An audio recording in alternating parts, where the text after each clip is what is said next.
got back from a recent trip to Florida. Even if it's a cloudy day there, right? It still looks like a postcard. I also took a picture of the sunrise. That's what I wake up early for. It was beautiful. And then I started looking for shells. Well, instead of shells, what I found was this that was all washed up, a black square wrapped up and waterproofed. What was it? Turned out to be a kilo of cocaine. Really? Let's give you a closer look at it. It was square and looked like just a black, square, maybe a book, black electrical tape all around it, some sort of heavy wrap about the size of a school textbook. We called police and they cut open the package. They tested it right there, and for sure, it was cocaine.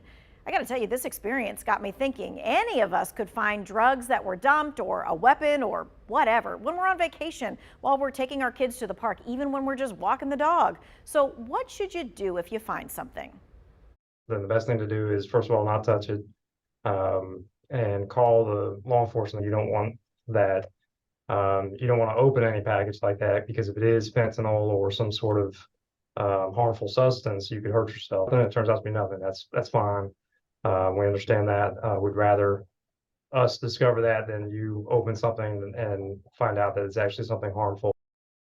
The danger in not telling authorities is that a kid might find something like this and they could end up hurting themselves or opening it, or maybe it's a gun and they pick it up. So yes, take the time to call law enforcement, and don't be surprised when they ask you questions and they want to contact information. It's not because they think you did something wrong. They may ask you a couple questions about how you came upon it. They may ask you for information, that kind of thing, but that's just standard. Typically, if you're calling something in like that, typically law enforcement is not going to think that it's yours. You're just being a good citizen, doing the right thing.